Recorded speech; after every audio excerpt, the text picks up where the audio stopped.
Prime time में आप सभी का स्वागत है। मैं हूं आपके साथ नीरू शर्मा। प्राइम टाइम में आगे बढ़ने से पहले आइए नजर डालते हैं इस वक्त की प्रमुख सुर्खियों पर। जैसे जैसे चुनाव की तारीखें नजर आ रही हैं, हर पार्टी के उम्मीदवार द्वारा जमकर उनके पक्ष में मतदान करने के लिए किया जा रहा है।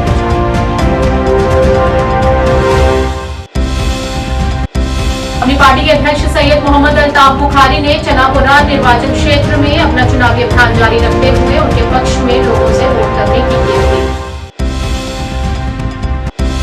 एमसी के उपाध्यक्ष उमर अब्दुल्ला ने आज गांधरबल में एक सभा को संबोधित किया और कई स्थानीय पार्टियों की आलोचना करते हुए कहा कि वे भाजपा की गलती थी।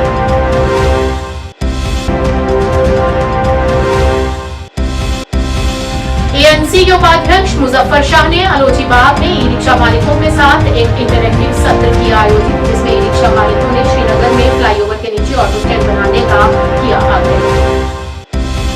पीडीपी ने कुलगाम के मोहम्मदपुरा इलाके में कार्यकर्ताओं की बैठक की। कई सीपीआईएम कार्यकर्ता पीडीपी में शामिल हुए।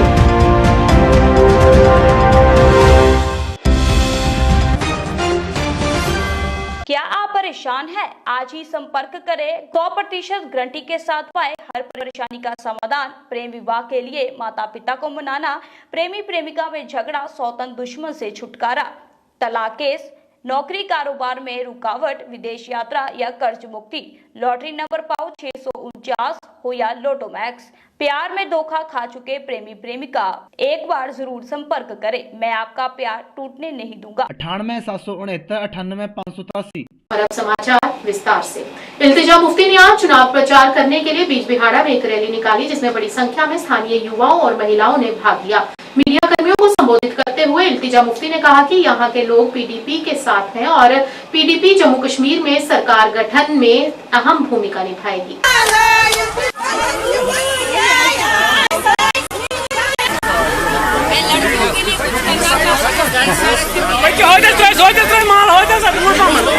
जीत हमारी, जीत हमारी, ये ली मुफ्ती, ये ली मुफ्ती, ये ली मुफ्ती। कोई भी असेंबली इलेक्शन इंतखाब नहीं हुआ है, तो आप समझिए हमारा मुस्तकबिल बचाने आदि अक्सर फुर्सत सान योर गाँवस मज मे वन बह ज्यादा टाइम निम कह दरमियान तो तय दरमियान बह कह मेरे साथ खड़े हैं, काम करना चाहती हूँ। कोशिश कर रही हूँ कि इस बार आप एक यंग लड़की को चांस दीजिए, ताकि you know I take care of them. And मैं इनको कहती भी हूँ, मैं इनको समझाने की कोशिश करती हूँ कि ये इलेक्शन बहुत अहम है। एंड ये बातें समझते हैं, बिजबिहाड़ा के लोग जानते हैं कि पीडीपी वाहिद वो जमात है जिनने बिजबिहाड़ा के लोगों के लिए कुछ किया, और किसी भी जमात ने यहाँ इनके लिए कुछ नहीं किया। So they understand that. BJP के मैनिफेस्टो को पीडीपी ने जुमलाबाजी फिर से करार दिया, तो उस पे I don't like wasting my time. मेरा अभी every minute is precious. I don't want to waste it on BJP. अच्छा, ये बताइए कि क्या उम्मीद है अभी जिस तरह से आप लोगों से कनेक्ट हो रही है ग्राउंड पे, तो क्या दिख रहा है? वो आप मुझे बताइए, आप हमारे साथ हैं। मैं अपनी तारीफ करूंगी तो अच्छा नहीं लगेगा, लेकिन अल्हम्दुलिल्लाह मेरे साथ लड़कियां जुड़ रही है, नौजवान जुड़ रहे हैं, बुजुर्ग जुड़ रहे हैं, और कहीं ना कहीं जो लिंक टूट गया था हमारे वर्कर्स और पीडीपी के बीच में, वो फिर से हम रीस्टैब्लिश कर। भारतीय राष्ट्रीय कांग्रेस के टुरू निर्वाचन क्षेत्र के उम्मीदवार जी मीर ने चुनाव प्रचार करते हुए एक रैली निकाली, जहां पर बड़ी संख्या में स्थानीय लोग और उनके समर्थकों ने उन्हें मतदान करने का आश्वासन दिया।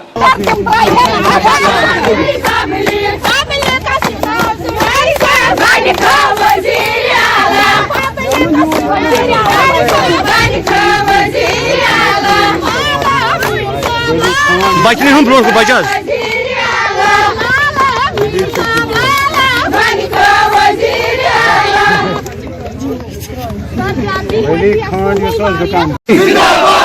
कांग्रेस पार्टी एनसी कांग्रेस इतिहाद इतिहाद एनसी कांग्रेस इतिहाद जीतेंगे भाई जीतेंगे, इंशाल्लाह जीतेंगे, जीतेंगे भाई जीतेंगे, जीतेंगे भाई जीतेंगे। तो जो उनकी नीति है वही देगा, उसमें तो कुछ भी नया नहीं। जो उनकी पॉलिसी है उसी को उन्होंने रंग भर के डाल दिया, मगर वो जम्मू कश्मीर के लोगों को पसंद नहीं है। जम्मू कश्मीर के लोग चाहते हैं कि हमें जम्मू कश्मीर के अंदर जो जॉब्स है उसमें हमें पूरा हक चाहिए। जो हमारी विरासत है, जो हमारी प्रॉपर्टीज़ है, ज़मीन है, उस पर सिर्फ और सिर्फ जम्मू कश्मीर के लोगों का हक हो और जो हमारा तहफ़्फ़ुज़ हमारे पूर्वजों ने दिया था उसको हमें किसी भी हालत में मेंटेन करना है। और ये जम्मू कश्मीर का इस वक्त जज्बा है और वो भाजपा के उस खोखले स्लोगन में कोई नहीं आज के दिन पर जाएगा। जम्मू कश्मीर के लोग समझ चुके हैं हमें 5 अगस्त के फैसलों के खिलाफ अपना वोट करना है। अपनी पार्टी के अध्यक्ष सैयद मोहम्मद अल्ताफ बुखारी ने शनिवार को चनापुरा निर्वाचन क्षेत्र में अपना चुनावी अभियान जारी रखा और डोर टू डोर कैंपेनिंग की और उन्होंने लोगों को हर संभव सहूलियत देने का वादा किया और उन्होंने कहा कि हम जेल में बंद कश्मीरी युवाओं को माफी देने का प्रयास करेंगे और स्थानीय लोगों को 200 यूनिट मुफ्त बिजली देंगे और युवाओं को नौकरियां प्रदान की जाएंगी और साथ ही डेली वेजर्स को स्थायी कर उन्हें राहत प्रदान करेंगे।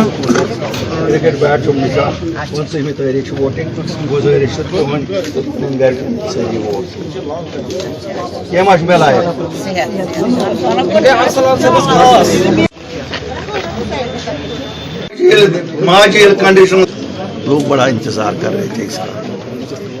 सियासी जमातें इसको कैसे देखते हैं, कैसे कहेंगे, और लीडरों का अपना नजरिया, लोगों का ये है हमें राहत पहुंचेगी।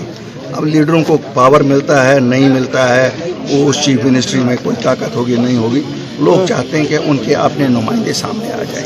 सर, तो ये बताइए अपनी पार्टी की क्या प्रिपरेशन है? आज आप ये डोर टू डोर कैंपेन कर रहे हैं। हमारी क्या प्रिपरेशन है? 4 साल हुए हैं पार्टी को, तो हमारे लिए तो मौका है बेहतरीन लोगों के पास आना।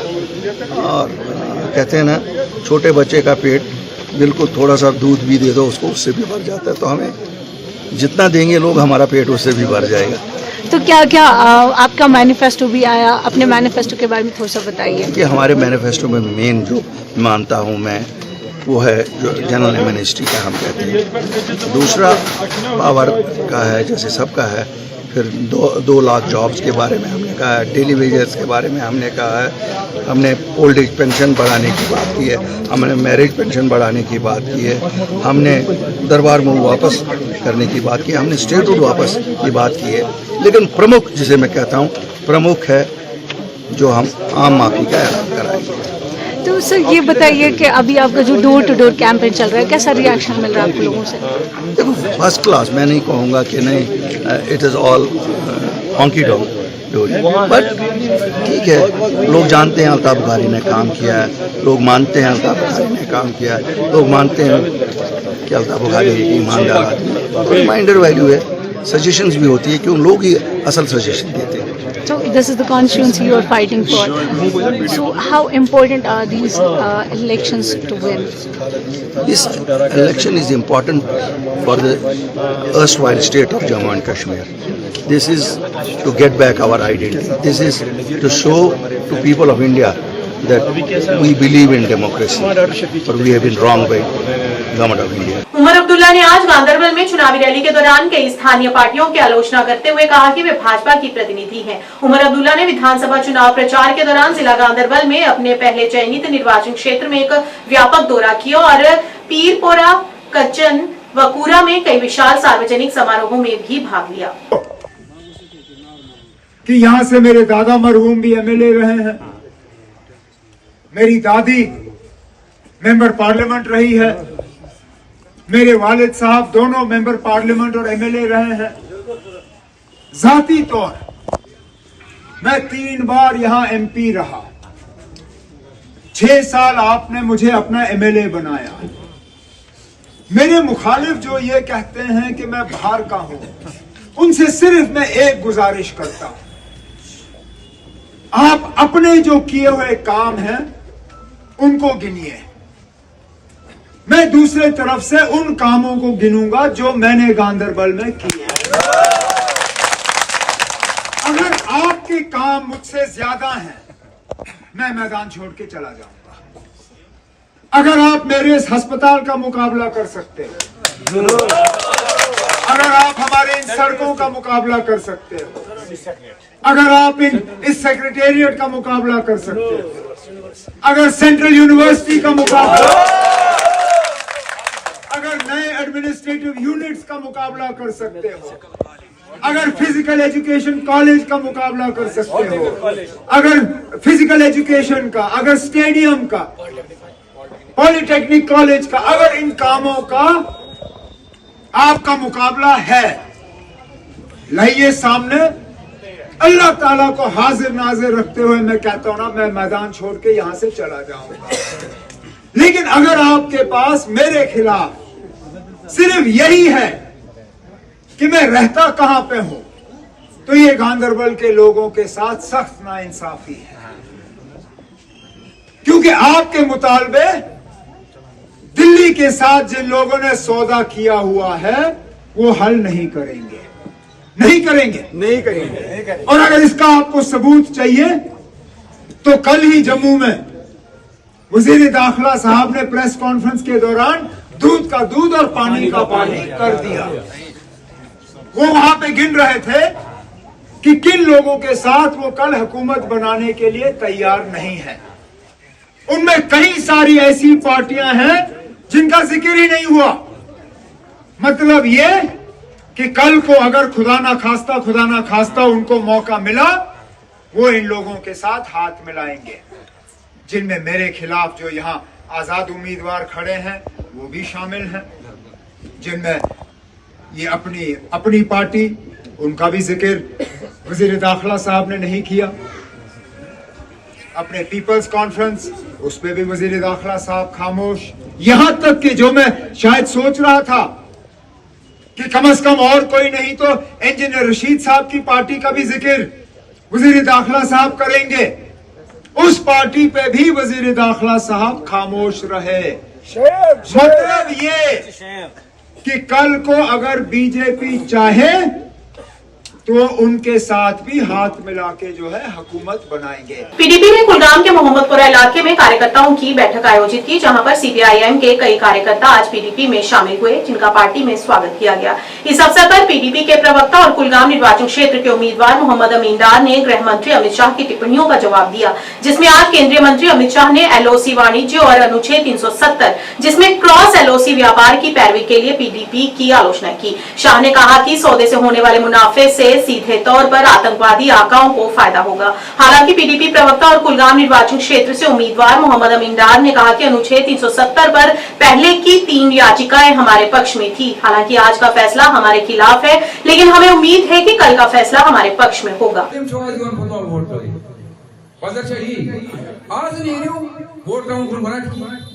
उसका ख्वाब था कि आगे उनके साथ बात भी हो, बॉर्डर इरेलेवेंट हो, बात करें अपने मुल्क के कॉन्स्टिट्यूशन और इंटीग्रिटी के दायरे में, और आखिरकार ये लोग भी उस नतीजे पर पहुंचेंगे कि उनके साथ बात करनी ही करनी है। अच्छे रिलेशंस कायम करने वो दोनों मुल्कों के लिए ठीक हैं।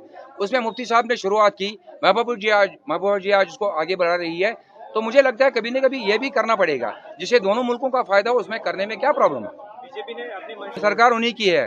80,000 वैकेंसी 4 साल से पड़ी हैं, उनको फिल नहीं कर रहे हैं तो 4 लाख और कहाँ से देंगे? पहले 80,000 वैकेंसीज फिल करें। मैं किसी के लिए खतरे की घंटी नहीं बोलूंगा, हमारा भरोसा अल्लाह पे है, जो भी फैसला करना है उनको करना है। लेकिन एक खुशी है कि जवान मेरे साथ जुड़ रहे हैं। जवानों का जुड़ना इस चीज़ का एक चीज़ है कि वो बदलाव चाहते हैं। एक ही दुकान से नमक पानी 24 साल लेने से अब तंग आ चुके हैं, अब ये दुकान बदलना चाहते हैं, नुमाइंदा बदलना चाहते हैं, बदलाव लाना है। और बदलाव हर सोसाइटी के लिए जरूरी होता है। ये तो अच्छी चीज़ है, इसमें हर एक चीज़ खुशी होना चाहिए, हर एक आदमी खुश नहीं चाहते हैं। मेरे चाहने या न चाहने से कोई फर्क नहीं पड़ता, जब लोग चाहेंगे तब चेंज आती है, और मुझे इस वक्त यकीन है कि लोग चेंज चाहते हैं। बिजनौर विधानसभा क्षेत्र के गांव कोठे सैनिया में शनिवार को श्री गणेश महोत्सव की शुरुआत हुई। इस अवसर पर महंत राजेश बिट्टू मुख्य अतिथि के रूप में उपस्थित रहे, जिन्होंने इस गणेश उत्सव कार्यक्रम में हिस्सा लिया और अपने प्रवचनों के माध्यम से आए हुए श्रद्धालुओं को निहाल भी किया। इसके अलावा महंत नारायण दास जी विशेष तौर पर कार्यक्रम में शामिल हुए और वाचक वरिंद्र शास्त्री जी भी मंदिर कमेटी के पदाधिकारियों के साथ इस कार्यक्रम में उपस्थित रहे।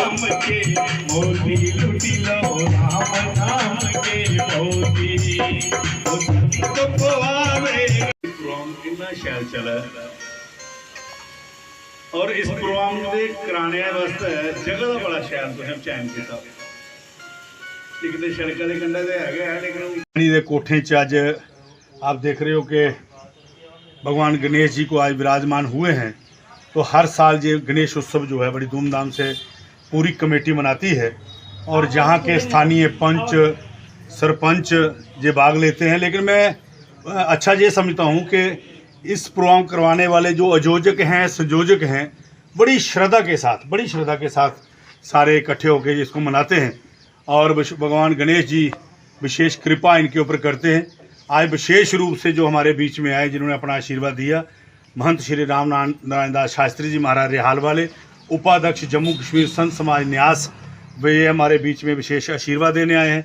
कथा व्यास पे हमारे साथ वरिंदर सावरिया जी इतने देर रहेंगे, जहाँ पे सरपंच पंच और जहाँ के लंबरदार वगैरह सारे इकट्ठे होके ये प्रोग्राम कर रहे हैं। हमारी ओर से जम्मू कश्मीर संत समाज की न्यास की ओर से ऐसे ही प्रोग्राम करने की एक योजना जो श्रृंखला इन्होंने चलाई है, तो मैंने 2 जगह और निकलना था, इसलिए इनसे पहले इजाज़त मांगी है। तो 11 तारीख एक निमंत्रण भी देना था कि 11 तारीख बहुत बड़ा संत सम्मेलन जो है आरसपुरा के अंदर श्री राधा कृष्ण मंदिर में होने जा रहा है, जो 11 तारीख आप सारे यहाँ से भी बढ़ चढ़ के संगत भाग लेगी। उस दिन हम इनके दर्शन वहाँ करेंगे। इसी तरह गणेश उत्सव जो आज शुरू हुआ है, भगवान गणपति की कृपा से परिपूर्ण संपूर्ण हो। महाराज जी से आशीर्वाद लेते हुए बोलो गणपति जी महाराज की जय। गांदरबल में अवामी इत्तेहाद पार्टी के प्रतिद्वंदी शेख आशिक ने शनिवार को यहां श्रीनगर में पार्टी का घोषणा पत्र जारी किया और भारत भर की विभिन्न जेलों में बंद सभी लोगों की बिना शर्त रिहाई की कसम खाई। पार्टी ने घोषणा पत्र जारी करते हुए कहा कि अगर पार्टी सत्ता में आई तो कोई भी निर्दोष युवा जेल में नहीं होगा। साथ ही कहा कि वह PSA और UAPA जैसे कृत्यों को रद्द करने के लिए काम करेगी। पार्टी ने यह भी वादा किया है कि शराब की बिक्री पर पूर्ण प्रतिबंध लगाया जाएगा। इसके अलावा पूरे जम्मू कश्मीर को अस्पतालों में मुफ्त चिकित्सा परीक्षण होंगे। इस मौके पर पार्टी ने आगे कहा कि वह कश्मीर विश्वविद्यालय की योजना और स्वायत्तता की बहाली पर भी काम करेगी। पार्टी ने 8वीं कक्षा उत्तीर्ण करने वाले छात्रों को मुफ्त कंप्यूटर देने का भी वादा किया। इसके अलावा प्रेस कॉन्फ्रेंस को संबोधित करते हुए पार्टी ने दरबार मूव की दशकों पुरानी प्रथा को बहाल करने का भी वादा किया, जिससे कुछ साल पहले जम्मू कश्मीर में उपराज्यपाल के नेतृत्व वाले प्रशासन ने रोक दिया था। इलेक्टेड मेंबर पार्लियामेंट है, उन पे इल्जामात लगाए जा रहे हैं कि भाई साजिशें सेंट्रल जेल से हो रही। कैसे, हाउ इज इट पॉसिबल? यहाँ 6 दिन क्या 6 महीना, एक दिन कोई तिहाड़ जेल में दिखा दे। भाई ये कोई कमाल नहीं है। ऊपर वाले का खौफ करो ऐसी बातें करने से पहले, जिसमें कोई एविडेंस ना हो, जिसमें कोई ये एजम्पशन से काम नहीं चलता है। ये मैं कहूँगा। बाकी डेवलपमेंट रही डेवलपमेंट की बात, वो हमने देखा गांदरबल में हर एक परेशान है कि रोड्स में एक्सपेंशन पिछले 30-40 साल से हुआ नहीं है।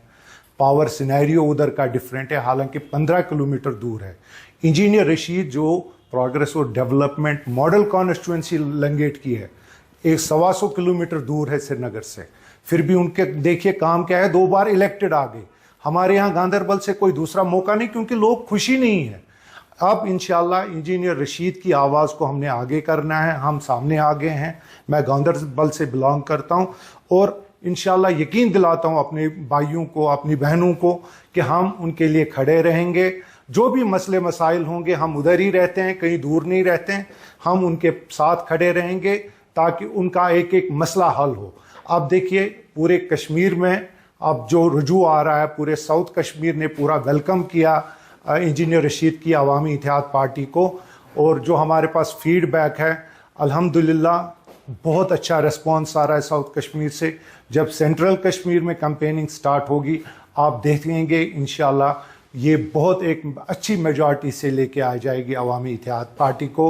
हम पूरा यकीन दिलाते हैं कि लोगों के इस एतमाद के साथ कोई सौदा नहीं किया जाएगा। जिन्होंने सौदा किया है वो अपने उस गुनाह का जवाब दे रहे हैं और इल्ज़ाम लगा रहे हैं दूसरों पे, जिन्होंने ना पावर देखी है कभी, ना कुछ देखा है। मगर इस बार इंशाल्लाह हमें पूरा यकीन है कि हमारे नौजवान, हमारे बुजुर्ग अब इस पार्टी को मौका देके, फुल मैंडेट देके, ताकि ये सब लोग मजबूर हो जाएं कल इंजीनियर रशीद का हाथ थामने में। पढ़ा और हम आपको एक कॉपी भी शेयर कर रहे हैं। आई हैव जस्ट अराइव्ड, मैं भी आपके साथ फिर शेयर कर लूँगा। तो इन द मीन टाइम जो हमारे सीनियर लीडर्स ने उनसे आपके साथ मैनिफेस्टो शेयर भी किया और उस पर हम पुख्ता उतरेंगे। देखिए मैनिफेस्टो की बात चली, हमारे भाई ने मैनिफेस्टो की बात करी। अब इनके मैनिफेस्टो जो हमारे इलेक्शन गए हैं, क्या वो फुलफिल हुए या उसका अपोजिट किया है? प्लीज़ लोगों को गुमराह ना करें आप। Thank you.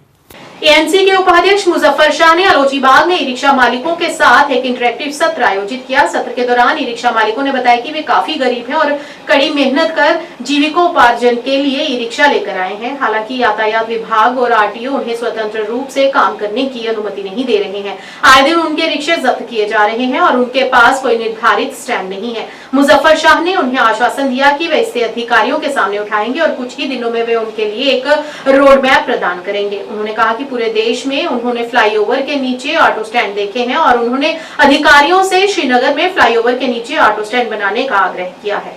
मैक्सिमम जायन पे वुचमुत फ्लाईओवर्स बन कन स्टैंड हर जाए। सो आपको बोलना है मेरे को जहां एक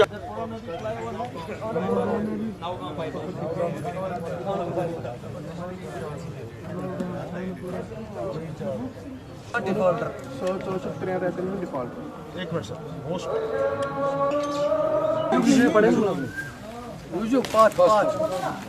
ये छप कर कि निम्न नहरवार के नेशनल करू तो डिस्कस। देखिए जनाब, मैं इतना ही बताऊंगा और बहुत मुसीबत में ये है। एजुकेटेड यूथ है, कुछ लोग इसमें से हैंडीकैप्ड हैं। इनने खुद अपना रोजगार चुना है और स्मार्ट सिटी के तहत आपने इनको बताया है कि आप आइए भाई, आप ई रिक्शा चलाइए। तो ठीक है, ये करीब 7,000 ई रिक्शाज हैं। आज एक इशू आया है 350-400 ई रिक्शाज का, जिनका कोई स्टैंड नहीं है, कुछ नहीं है। कहाँ से चलें, कहाँ ऑपरेट करें, रूट नहीं देते हैं आप। सो आपको रूट अगर देना है, अगर किसी फैमिली ने, किसी बच्चे ने 3.5 लाख का रिक्शा लिया है, 8,000 उसकी किस्त है, उसको आपको रूट्स ऐसे देने हैं कि वो ये 8,000 रुपये तो कमाए। आप रूट के बगैर इसको चला रहे हैं। सो स्मार्ट सिटी का क्या मतलब है कि हर जगह मुझे ई रिक्शा मिलना चाहिए। और मोस्टली हमने देखा है पूरे हिंदुस्तान में ई रिक्शों का स्टैंड फ्लाईओवर्स के नीचे होता है। सो जहां जहां आपके ये फ्लाईओवर्स इस वक्त हैं, अगर एलजी साहब बड़े अदब और एहतराम से मैं बोलना चाह रहा हूं, अगर मेरी बात आप सुन रहे हैं, ये हमारे यूथ का मामला है। इसी तरह अगर इनकी ये स्कीम्स फेल हो जाएंगी, यही लोग फिर ड्रग्स करते हैं, यही लोग फिर शराब खानी में लगेंगे। आप इनको पुश कर रहे हैं। Smart city is for everybody. Smart city में इसकी रेमेडी क्या है कि भाई हमको रूट दिया जाए बाज़ाब्ता तौर, इकोनॉमिकली वायबल, अनइकोनॉमिकली वायबल, उसको इस तरह से मिक्स करें कि ये चल पाएँ और ये अपना EMI दे पाएँ, हर महीने EMI दे पाएँ। सो इसमें जो हम सजेस्ट करेंगे, अपने RTO साहब अगर सुन रहे हैं, SSP ट्रैफिक साहब सुन रहे हैं, भाई आपको इनको बाज़ाब्ता तौर स्टैंड देना पड़ेगा। आपके पास अवेलेबिलिटी है, आप दे सकते हैं इनको हैदरपुरा पे, बाईपास पे, उसके फ्लाईओवर के नीचे।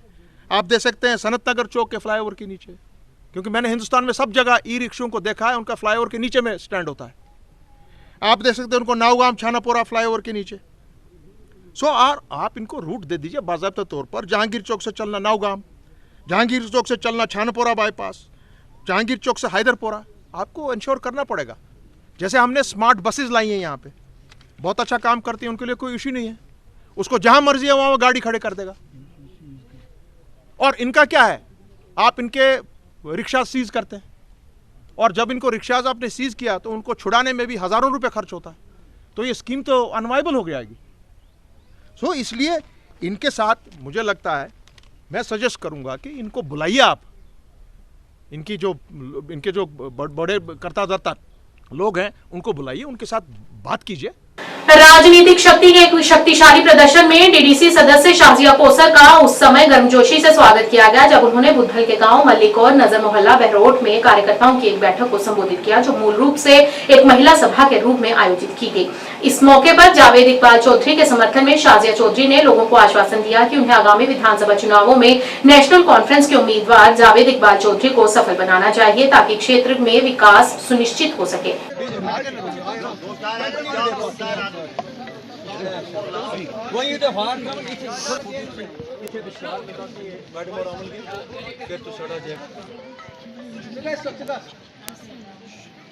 मैडम शाजिया जी जिंदाबाद, मैडम शाजिया जी जिंदाबाद, मैडम शाजिया जी जिंदाबाद, नेशनल कॉन्फ्रेंस जिंदाबाद। जो हर किसी के साथ चलते हैं, ग्राउंड पे आते हैं, काम करते हैं। आज से 5 साल पहले हमें इलेक्शन का टाइम तो बहुत देर से मिला है मौका कि हम सबको मिलके जावेद साहब को जिताना है। डेवलपमेंट की बात है वो तो दिख रही है सबको, आस्ता आस्ता इंशाल्लाह सब कुछ होगा। पहले हमारा मेन मकसद यही है कि हम सब ने मिलके उनको जिताना है, उसके बाद इंशाल्लाह हर काम होगा। हमें ये पूरी उम्मीद है कि वो हमारा काम करेंगे। देखिए सर, जहाँ तक इलेक्शन कैंपेन के बारे में आपने पूछा है तो मैं आपको बताना चाहूँगा कि हमारा जो है स्टार्टिंग पॉइंट जो है हमारा बथान खनिया गली से लेकर के लास्ट तक जो है पीढ़ी नाले तक, तो वो सब लोग जो है वो जावेद साहब की सपोर्ट में और एनसी की सपोर्ट में हैं। तो बुदल की बात जहाँ तक मैं करूँगा तो वो हमारा ये अकीदा बन चुका है कि हमें जो है 40 साल तक जो है धोखा ही दिया गया है। तो हमारा ये स्लोगन है कि हम धोखा देने वालों को कभी भी मौका नहीं देंगे। और एक कहावत है कि आजमाए हुए को बार बार आजमाना जो है वो बड़ी बेवकूफ़ी है। तो हमने एक बंदे को अगर 4 बार आजमाया है तो हमने पहले ही बेवकूफ़ी की है। उस बेवकूफ़ी को जो है हम दोबारा किसी भी हाल में जो है वो नहीं दोहराएंगे। और बुद्दल की जितनी भी बाशऊर अवाम, मेरी माएँ बहनें, जितने भी लोग आपके चैनल के माध्यम से हमें देख रहे हैं, उनसे ये गुजारिश रहेगी कि बुद्दल के लोगों अपने पिछले 40 साल जो है उनको याद रख के 25 तारीख को आपने पोलिंग स्टेशन पर पहुंचना है। और हमें जो है एक ऑप्शन मिला है जो जावेद साहब की शक्ल सूरत में है। ये नहायत ही शरीफ इंसान जो है वो हमें अल्लाह ताला ने लीडर के तौर पे जो है हमारे पास भेजा है।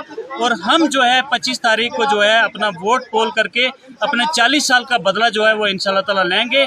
मेरे जो बुजुर्ग इधर उधर कहीं पे भटके हुए, मैं उनसे गुजारिश करना चाहूँगा कि खुदारा अपने उन 40 साल को याद रख के जो है आज आप उस रास्ते पर आ जाए ताकि हम अपने 40 साल के किए गए नुकसान का ज़रा जो है वो बदला ले सके। इस टाइम हम बहरोत मलिक मल्ला, पीर मल्ला और कमलाक मल्ला में मौजूद हैं। यहाँ पे हमारी एक DDC मेंबर शाजिया जी यहाँ पे आई हैं। हमें जो है जावेद साहब की नीतियों पे, जावेद साहब की सोच पे, जावेद साहब के किरदार पे जो है हम यहाँ पे लोग उनके साथ जुड़े हुए हैं। लोग शाना बशाना दिन ब दिन उनके साथ दिन ब दिन ज़्यादा बढ़ रहे हैं। और ये कैंपेन जो है इंशाल्लाह 99% लोग यहाँ के जावेद साहब के साथ हैं, एनसी के साथ हैं। हमने जो है हमारा जो मुद्दा है तामीर और तरक्की के लिए हमने वोट करना है। नेशनल कॉन्फ्रेंस को हमने वोट करना है। जावेद साहब को हमने जिता के इंशाल्लाह जो है असेंबली में भेजना है। और हमारा जो है बोलबाला एनसी का बुदल में 99% है और इंशाल्लाह जावेद साहब जीते हुए हैं। नेशनल कॉन्फ्रेंस खान साहिब निर्वाचन क्षेत्र के उम्मीदवार एडवोकेट सैफुद्दीन भट्ट ने खग में विभिन्न इलाकों में प्रचार किया, जिसमें बड़ी संख्या में लोगों ने भाग लिया। उनके साथ मौलवी निजार और अन्य नेता भी मौजूद रहे।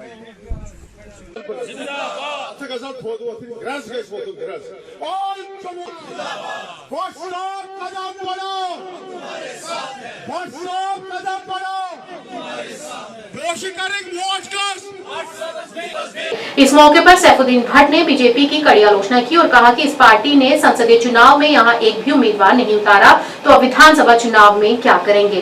भट्ट ने कहा कि धारा 370 एनसी जरूर बहाल होगी। चैनल का कि आपने मुझे मौका दिया। आप खुद देख रहे हैं कि सारे खान साहब कॉन्स्टिट्यूंसी में, चाहे वो खाक ब्लॉक है, सोखनाक ब्लॉक है, खान साहब ब्लॉक है, एक वेव एक है नेशनल कॉन्फ्रेंस की और भट्ट साहब की, मेरी लोग चाहते हैं कि हम मौका दें किसी नौजवान आदमी को जिसमें उन्होंने मेरा नाम दर्ज किया अपने दिलों में। तो उन्होंने 40 साल हमारे अपोनेंटों को देखा है, तो आज वो एक चांस इंशाल्लाह रहमान मुझे देना चाहते हैं ताकि मैं क्या करूं इस कॉन्स्टिट्यूंसी खान साहब के लिए, वो खुद इसका फिर मुशाहिदा करेंगे। उन्होंने आगे कहा कि नेशनल कॉन्फ्रेंस एकमात्र ऐसी पार्टी है जिसने जम्मू कश्मीर के लोगों को संस्कारित किया है। आज भी लोगों की इस पार्टी से उम्मीदें हैं और नेशनल कॉन्फ्रेंस सफल होगी और लोगों की उम्मीदों पर खरी उतरेगी। तोसमादान साइड की अलग है, दूध पथरी साइड की अलग है और दूसरे जो एरियाज हैं तो उनमें चाहे वो इंडस्ट्रियल एस्टेट्स हो कायम करूँगा, चाहे टूरिज़्म को बढ़ावा देना होगा, बहुत सारे पीडीडी या बिजली में सोलर सिस्टम कायम करना चाहता हूँ। तो मेरे जहन में कुछ प्रोग्राम्स हैं, उनको मैं अगर लोगों ने मुझे जिताया मैं इम्प्लीमेंट करूँगा इंशाल्लाह। बट साहब अगर हम ऐसे बयानों की क्या वक़्त, जो खुद उनकी झोली में है उसको बोलो पहले अपनी कोठी खाली करो, अपनी कोठी खाली करो। एक स्वतंत्र उम्मीदवार मुदासिर अहमद वानी ने आगामी चुनावों के लिए बारामूला में रिटर्निंग ऑफिसर के कार्यालय में अपना नामांकन पत्र जमा करवाया। ये चुनावी दौर में उनके औपचारिक प्रवेश का प्रतीक है। अब उनके लिए बारामूला निर्वाचन क्षेत्र से चुनाव लड़ने की आधिकारिक प्रक्रिया शुरू हो गई है।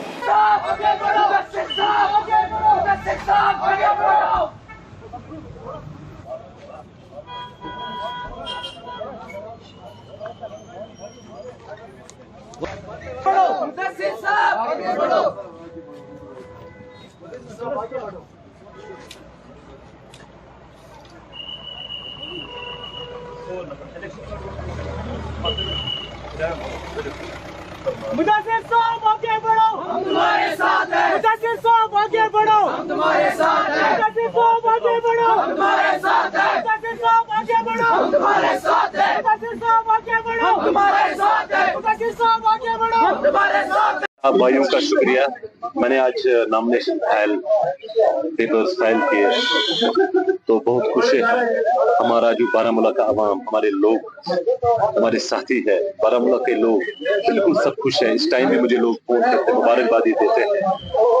सबसे बड़ी बात है कि मैं अपने लोगों के लिए कुछ करूं और करता भी आया हूं। मुझे पॉलिटिक्स में 12 साल हुए, सोशल एक्टिविस्ट।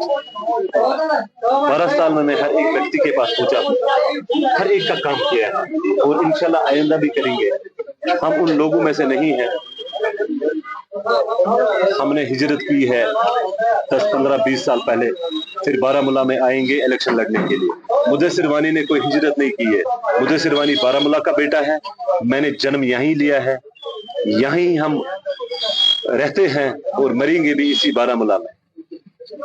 और मैं एक बात आपको कहना चाहता हूँ, इंसान की फितरत है, इंसान जमीन पे पैदा होता है और इसी जमीन में दफन होता है, न कि इंसान पैराशूट की तरह आसमान में उड़ेगा। वो सिस्टम हम नहीं चाहते हैं और न कभी होगा बारामूला में। मैं बारामूला के लोगों को अपील करना चाहता हूँ, रिक्वेस्ट करना चाहता हूँ, मुदस्सिर साहब आपको अपना भाई है, बेटा है, मैं उनमें से हूँ।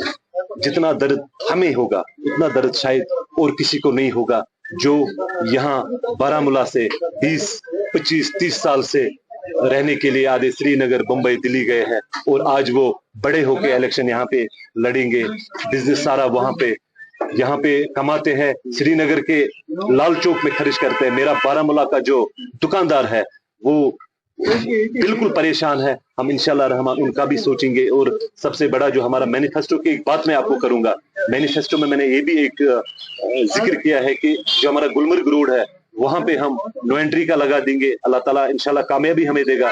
नो एंट्री का हम ये करेंगे, बिल्कुल शहरी से टूरिस्ट आएंगे, जो हमारा बारामूला का मार्केट है वो इंशाल्लाह उठेगा और गूंजेगा। तो कहाँ देखते हो? मैं अपने आप को लोगों में देखता हूँ।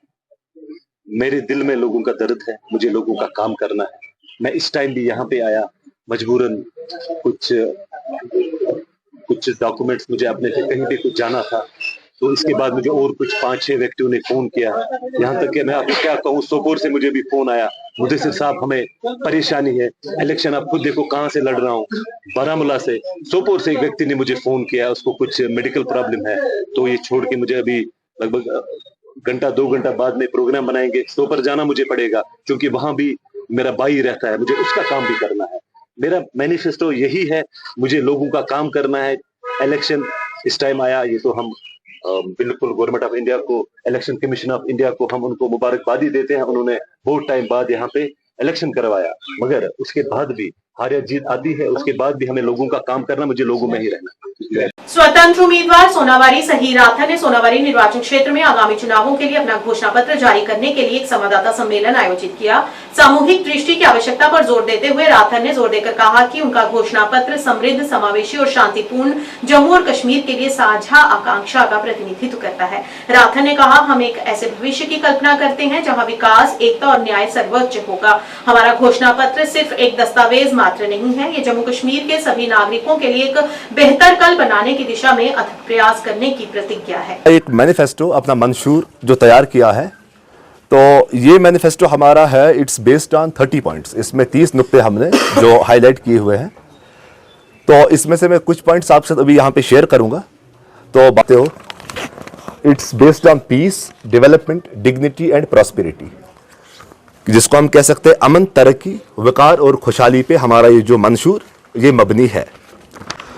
तो सबसे पहले ये हमारा जो विजन है peace, development, dignity and prosperity का, तो इसमें हम चाहते हैं कि एक ब्राइट फ्यूचर, हम सब जितने भी रेसिडेंट्स हैं हमारी कॉन्स्टिट्यूंसी के, उनके लिए एक ब्राइट फ्यूचर हो जिसमें prosperity, unity, long lasting peace हो, कि नेशनल हाईवे का दर्जा हमारे इस रोड को मिले। जो हमारा रोड स्टार्ट होता है शॉल्टेंग से लेके, या आप HMT कह लें, वहां से स्टार्ट होके बांडीपोरा तक, इसमें हमें नेशनल हाईवे का दर्जा मिले, जो कि अभी तक पेंडिंग है। जेडीयू अध्यक्ष GM शाहीन ने आज पत्रकार वार्ता कर जानकारी देते हुए बताया कि डॉक्टर अरशीद वली बारामुल्ला से जेडीयू के उम्मीदवार हैं। पार्टी यूटी अध्यक्ष ने खान साहिब बडगाम से उनकी पार्टी के नेता के फॉर्म खारिज करने की भी कड़ी निंदा की है। हमारे एक कैंडिडेट है डॉक्टर एडवोकेट अजहर लोधी साहब, जो खान साहब कॉन्स्टिट्यूंसी से फॉर्म भर रहे थे, और डिलिबरेटली कुछ लोगों ने जो है उनका फॉर्म, एक सपोर्ट उनको नहीं रहा, उधर कोई गाइडलाइंस नहीं थी, जो मैंने कल इलेक्शन कमिश्नर ऑफ इंडिया को भी लिखा और आपके जम्मू एंड कश्मीर के जो इलेक्शन इंचार्ज है उनको भी बताया। आप जानते हैं कि कुछ ऐसे ऑफिसर अभी भी है कि 1995 में जब पहली दफा इलेक्शन हुआ था जम्मू कश्मीर के अंदर, तो हमें बाहर से ऑफिसरों को लाना पड़ा था। उस वक्त भी यहाँ के लोगों का कोऑपरेशन नहीं था, और आज भी कहीं ऐसा देखने को मिल रहा है। मेरी गुजारिश है इलेक्शन कमिश्नर ऑफ इंडिया को से कि इन चीजों का इन फ्यूचर खास ख्याल रखा जाए। और ये जो एडवोकेट अजहर लोधी है, ही वाज एडमिटेड यस्टरडे, उसको ब्रेन स्ट्रोक आया और अभी भी ये हॉस्पिटल में है। भाजपा जिला अध्यक्ष कुपवाड़ा जावेद कुरैशी ने शनिवार को हंदवाड़ा में एक संवाददाता सम्मेलन को आयोजित किया, जिसमें उन्होंने केंद्र शासित प्रदेश जम्मू कश्मीर में होने वाले विधानसभा चुनावों के लिए पार्टी के घोषणा पत्र के बारे में बात की। जावेद कुरैशी ने कहा कि भाजपा के सत्ता में आने के बाद विभिन्न सरकारी विभागों में काम करने वाले सभी दैनिक वेतनभोगियों को स्थायी किया जाएगा। उन्होंने कहा कि भाजपा पहले ही करनाह के लोगों के लिए सुरंग बनाने की घोषणा कर चुकी है और सरकार बनने के बाद इसे अवश्य पूरा किया जाएगा। उन्होंने कहा कि सभी लोगों को बिजली मुफ्त दी जाएगी, जबकि गोल्डन कार्ड की राशि 2 लाख बढ़ा दी जाएगी, जिससे प्रत्येक लाभार्थी के लिए ये 7 लाख हो जाएगी। उन्होंने कहा कि वृद्धावस्था पेंशन को बढ़ाकर 3,000 रुपए प्रति माह किया जाएगा, जबकि किसान वित्तीय योजना को 10,000 रुपए प्रति वर्ष तक बढ़ा दिया जाएगा। कल भारतीय जनता पार्टी ने अपना मंशूर जम्मू कश्मीर के गयूर आवाम के लिए लॉन्च किया है, जो हमारे होम मिनिस्टर साहब जनाब अमित शाह साहब ने लॉन्च किया। इसमें सबसे जो मंशूर में हमारे अमित शाह साहब ने कहा है वो खासकर डिलीवरियों की बात है, चाहे वो किसी भी महकमे से ताल्लुक रखने वाले हमारे मुलाजिम भाई है, चाहे SPOs है, चाहे होम गार्ड्स है। जो इनकी डिमांड रही है, कहीं सालों से वो एहतिजाज करते रहते थे, और भारतीय जनता पार्टी के मंशूर में पहली जगह इनको दी गई है। जैसे सरकार बनेगी और पहली कैबिनेट कमेटी में इनको अपना हक दिया जाएगा, और दूसरा जो सबसे बड़ा इशू जम्मू कश्मीर में बिजली का रहता है, हमारे गरीब लोगों को यहां की सरकारों ने लॉलीपॉप थमा के आज तक इस्तेसाल किया है। और हमारे मंशूर में है कि इनके साथ इंसाफ होगा और जो बिल होगी माफ होगी। और जो हमारे किसान भाइयों को 6-6 हजार साल में मिलते थे, उसको हमारी सरकार 10,000 करेगी। आज महिला सशक्तिकरण के लिए लाडली बेटी, बेटी बचाओ बेटी पढ़ाओ और अन्य जैसे कई अभियानों के बावजूद देश के कई क्षेत्रों, खासकर जम्मू कश्मीर में कई महिलाओं पर अत्याचार हो रहे हैं। और आज ऐसा ही एक मामला जम्मू के पुंछ जिले में भी सामने आया है। इस दौरान महिलाओं ने भारत के प्रधानमंत्री और जम्मू कश्मीर के उपराज्यपाल प्रशासन से ये सुनिश्चित करने की अपील की कि महिलाओं की सुरक्षा के लिए कोई ठोस और उचित व्यवस्था की जाए ताकि महिलाएं अपने आप को सुरक्षित महसूस करें। पहले तो मैं आपको ये कहना चाहती हूँ कि शर्म आनी चाहिए उन लड़कों को, ठीक है, जो एक औरत के ऊपर जाके निहत्ती उस औरत के ऊपर जाके उसके घर में अटैक करते हैं। आज हम बात करते हैं वुमेन एम्पावरमेंट की, आज हम बात करते हैं बच्चियों की, आज हम बात करते हैं लड़कियों की। तो मुझे बताएं आज लड़कियां कहाँ सेफ है? अगर एक औरत अपने घर में बैठी है, उसके घर पे जाके उसके ऊपर अटैक होता है, इसका क्या कारण है? कोई ना कोई वजह तो होगी। एज ए लेडी, ठीक है, मेरे लिए अगर शाजिया अमीन हो, मेरे लिए अगर संगीता शर्मा हो, मेरे लिए अगर सिमरन कौर हो, मेरे लिए हर वो लेडी जो है वो एक मुकाम रखती है। हर लेडी के लिए मेरी नजरों में एक ही जगह। क्यों? बीइंग अ लेडी, मैं भी ये चीज सोचती हूँ कि कल अगर इनके साथ ये हुआ, कल हम सब में से किसी एक बहन के साथ ये चीज हो सकती है। क्यों ये चीज हुई है? आखिर इसका कारण क्या है? मेरी रिक्वेस्ट है एसएसपी पुंछ से कि इस मामले की जो पूरी जांच की जाए। जो भी इस कार्रवाई में जो दोषी पाए जा रहे हैं उनको सख्त से सख्त सजा दी जाए। क्योंकि आप देखिए कि अभी कलकत्ता का केस शांत नहीं हुआ है, हमारे पुंछ में एक नया केस उठ चुका है। बात वो नहीं है कि वहां क्या हुआ और यहाँ क्या हुआ, कहानी ये है कि कहीं पे भी हमारी लेडीज, हमारी बहनें जो है वो सेफ नहीं है। क्यों? मैं पूछना चाहती हूँ समाज से, क्यों आज हम बड़ी बड़ी बातें करते हैं वुमेन एम्पावरमेंट की, बेटी बचाओ बेटी पढ़ाओ। क्या बेटी बचेगी, क्या बेटी पढ़ेगी? अपने घर में बेटी अगर सेफ नहीं है, बाहर से कुछ लोग आके अटैक करते हैं, इसकी वजह क्या है? क्यों आज बेटी को इतनी सेफ्टी नहीं है, वुमेन्स को इतनी सेफ्टी नहीं दी जा रही है? मेरी फिर आपके चैनल के माध्यम से, हमारे एसएसपी पुंछ से, हमारे डीसी पुंछ से ये अपील रहेगी कि सर इस मसले की जो है पूरी से पूरी इन्वेस्टिगेशन होनी चाहिए। आप पूरे इस केस को खंगालिए और देखिए जो भी इस केस में दोषी पाए जा रहे हैं उनका लिहाज ना किया जाए, उनके साथ सख्ती से कदम उठाए जाए और सख्ती से उनके साथ पेश आया जाए। Thank you. बारामूला निर्वाचन क्षेत्र के पीसी उम्मीदवार आसिफ लोन ने बारामूला में मीडिया को जानकारी देते हुए बारामूला की मिनी सेक्रेटरीट की खस्ता हालत को बयां किया। उन्होंने इस मौके पर अन्य भी संबंधित कई मुद्दों पर प्रकाश डाला। तो मेरी जो प्रेस कॉन्फ्रेंस है, इसका मुतालबा या इसका जो करने का जो मकसद है वो ये है कि क्योंकि आपको पता है कि बारामूला में इलेक्शंस, असेंबली इलेक्शंस करीब आ रहे हैं, तो डेट भी आ चुका है। तो जहां तक बारामूला डिस्ट्रिक्ट ये एक हिस्टोरिकल डिस्ट्रिक्ट रह चुका है और ये जो डिस्ट्रिक्ट है इसको गेटवे ऑफ ट्रेड भी कहा जाता था, वक्त ऐसा था। और जहां तक बारामूला कॉन्स्टिट्यूएंसी की बात करें या बारामूला टाउन की बात करें, आप यहाँ पे जब हम नजर मारते हैं, नजर दौड़ाते हैं पिछले तकरीबन 20-30 साल से, तो यहाँ पे हमेशा आप देखेंगे यहाँ पे बारामूला की जो खस्ता हाली है वो ही नजर आ रही है। हम शुरू करते हैं बारामूला के जो मिनी सेक्रेटरीट है, यहाँ पे जो होता है हर एक चीज, जैसे श्रीनगर में आप देखते हैं वहां सेक्रेटरीट है, सेक्रेटरीट से ही उस स्टेट का पता चल जाता है कि स्टेट कितनी प्रॉस्परस है, कितनी प्रोग्रेसिव है। प्राइम टाइम के आज के इस अंक में इतना ही। नया अंक लेकर फिर हाजिर होंगे, तब तक के लिए दीजिए इजाजत। नमस्कार।